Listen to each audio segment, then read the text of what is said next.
आयकर अधिनियम के अनुसार किसी भी व्यक्ति की आय को 5 शीर्षकों में ज्ञात किया जाता है। उसमें income from salary, income from house property, income from business and profession, capital gain और आपका अदर सोर्सेस।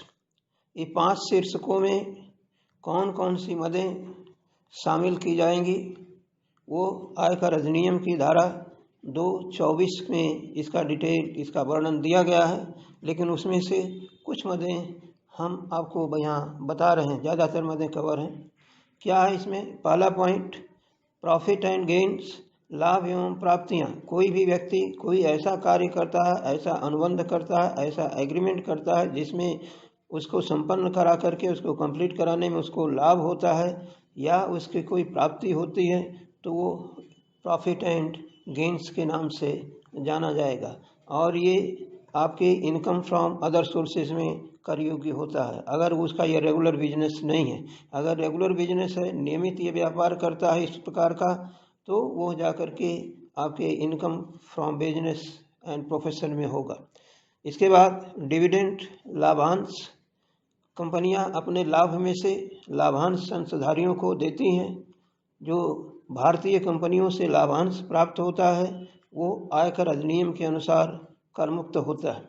लेकिन जो विदेशी कंपनियां हैं या अन्य कुछ प्रकार के लाभांश हैं जो कंपनियां इसमें रजिस्टर्ड नहीं है या जो ट्रस्ट या जो अन्य संस्थाएं हैं वहाँ से अगर लाभांश मिलता है तो वो आपका कर योग्य होगा। ये लाभांश आपके इनकम फ्रॉम अदर सोर्सेज में अन्य साधनों से आय में टैक्सेबल होता है।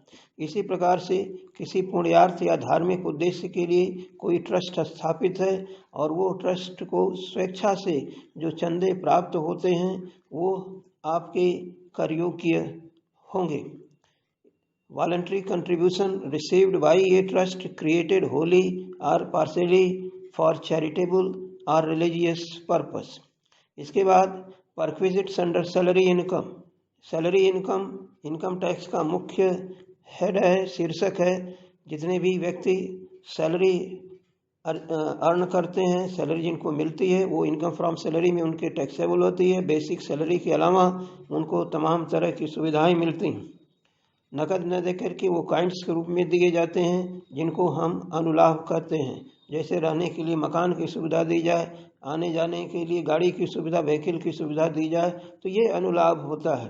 तो ये आपके इनकम फ्रॉम सैलरी में टैक्सेबल होगा। इसी प्रकार से कर्मचारी को या जो एम्प्लॉई है उसको बेसिक सैलरी के अलावा अलाउंसेस या भत्ते मिलते हैं।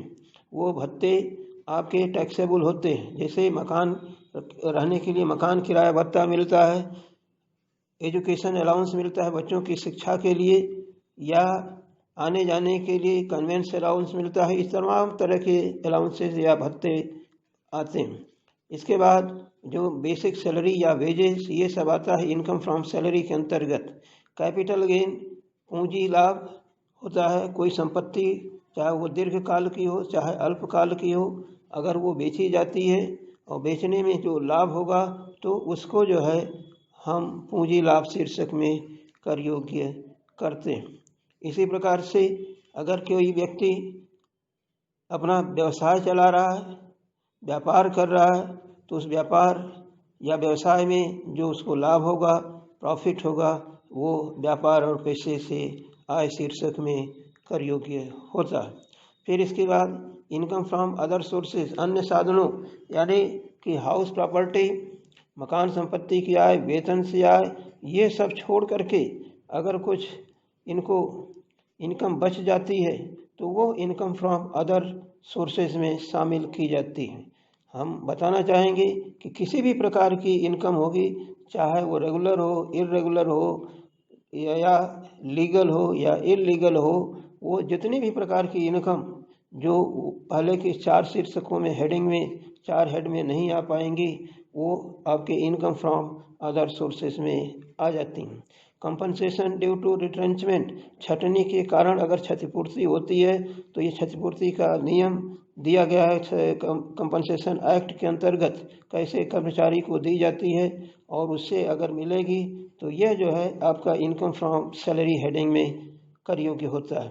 इसी तरीके से सम रिसीव्ड अंडर की man insurance policy including bonus. की मैन इंश्योरेंस पॉलिसी क्या है कि आमतौर से बिजनेसमैन जो हैं अपने एम्प्लॉई का इंश्योरेंस करा लेते हैं, वो अपना प्रीमियम जमा करते रहते हैं और बाद में इनको अगर ये रकम प्राप्त होती है कर्मचारी को तो बोनस सहित वो टैक्सेबल होगी, क्योंकि उसके लिए ये इनकम मानी जाती है। की मैन इंश्योरेंस पॉलिसी क्योंकि ये ज़रूरी है कि एक एम्प्लॉई और एम्प्लॉयर का रिलेशन होना चाहिए। एम्प्लॉयर इंश्योरेंस कराएगा अपने एम्प्लॉई का, और एम्प्लॉई को अगर ये की मैन बीमा पॉलिसी में रकम मिलती है तो वो टैक्सेबल हो जाएगी। इसके अलावा कैजुअल इनकम, आकस्मिक आय, ऐसी कोई आय जो पहले से निश्चित नहीं है, अचानक प्राप्त हो जाती है, जैसे करोड़पति में इनाम मिल जाता है, लॉटरी का इनाम मिल जाता है, या अखबारों में या गेम में क्रॉसवर्ड पजल्स होते हैं उनके इनाम मिल जाते हैं, या ताश खेले जाते हैं, कार्ड गेम खेले जाते हैं उससे इनकम मिलती है, या हॉर्स रेस या दौड़ घुड़दौड़ की आय जो होती है वो अगर होती है तो वो कैजुअल इनकम के अंतर्गत टैक्सेबल होगी, और ये casual income from other sources में लिखी जाती है।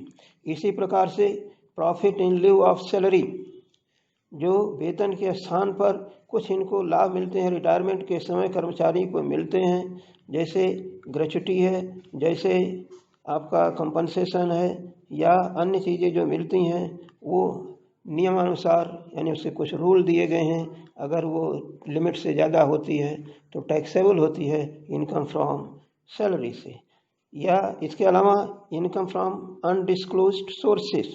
इनकम फ्रॉम अनडिस्क्लोज्ड सोर्सेज में क्या है कि अस्पष्ट साधनों से आए, किसी व्यक्ति के पास बिना हिसाब किताब की कोई रकम मिल जाती है तो वो जो है इसमें टैक्सेबल होगी अन्य साधनों से आय के अंतर्गत। तमाम इस तरीके से देखेंगे कि इनकम टैक्स विभाग के छापे मारे जाते हैं और उसमें बिना हिसाब किताब के संपत्तियां मिलती हैं, धन मिलते हैं जिनका कोई हिसाब उनके पास नहीं लिखा होता, कोई स्पष्ट साधन नहीं बता पाते हैं, तो वो सब का सब जो है टैक्सेबल होता है।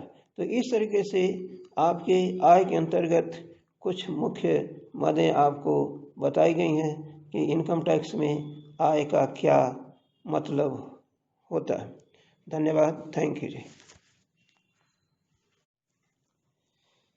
आयकर अधिनियम के अनुसार